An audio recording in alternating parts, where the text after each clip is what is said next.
I think this is the match most fans cannot wait for. It's 74 kilograms, David Carr versus Mitchell Mesenbrink. And it could go down this week at the U.S. Open.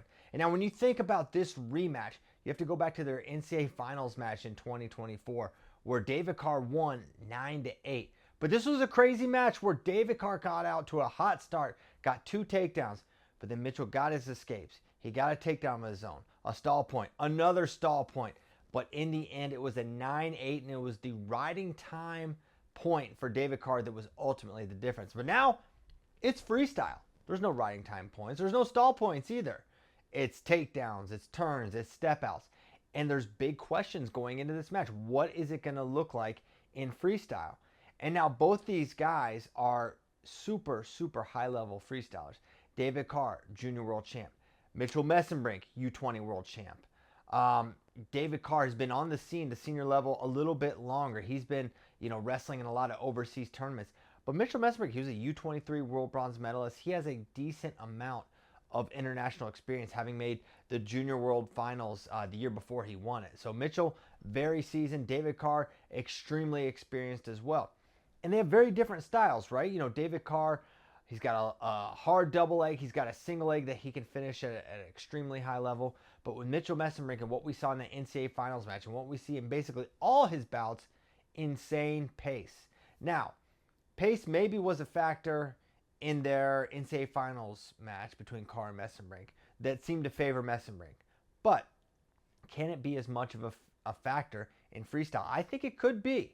Now, one area for David Carr that could be a little bit different is the counter scoring of Mitchell Mesenbrink. He's without a doubt one of the best scramblers in the game. But you have to remember, David Carr is a guy that navigated Keegan O'Toole on multiple occasions, right? He was able to figure out not just the scrambles of Keegan O'Toole. He was able to get to legs and finish effectively. And of course, they went back and forth throughout their career. And that was one of the great rivalries in NCAA wrestling history in a long, long time. And now I feel like David Carr, Mitchell Mesenbrink could take the torch as one of the best up-and-coming rivalries in freestyle wrestling, because Jordan Burroughs is no longer at this weight class. Maybe he's retired. Kyle Dake is up 2 weight classes. So it has created an opening for a young up-and-comer, right? And right now, the 2 most likely representatives at this weight class are going to be David Carr and Mitchell Mesenbrink.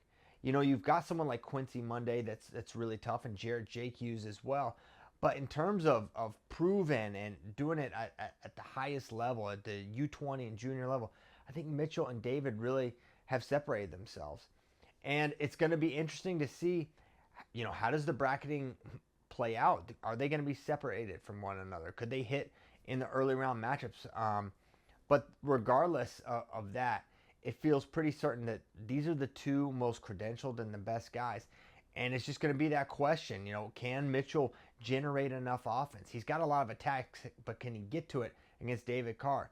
Can David hold off and weather the storm of that pace? And we just saw David Carr beat Olympic silver medalist Daiichi Takatani 10-7 at FloWrestling Night in America. And that was a win that gave people more and more confidence that, hey, 74 kilograms post-Dake, post-Burroughs could still be in good shape.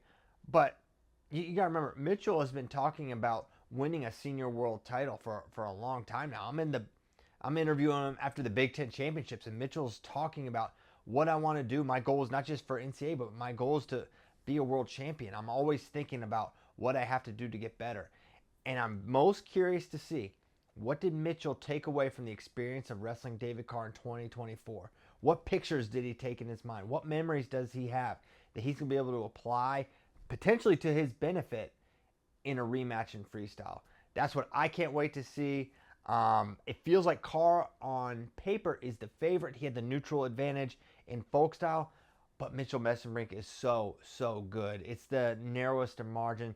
Cannot wait for this one. 74 kilograms, U.S. Open. It's going down Friday and Saturday live on FloWrestling. I want to hear from you. Who do you think is the favorite? Who do you think brings home this the title here? And remember, if you win U.S. Open, you go automatically to Final X, and the loser will have to go to World Team Trials to get to Final X to win that 2 out of 3. So the winner here doesn't mean you're necessarily going to make that World Team. So A lot of intrigue, a lot of excitement, and a lot of great matches to look forward to at 74 kilograms.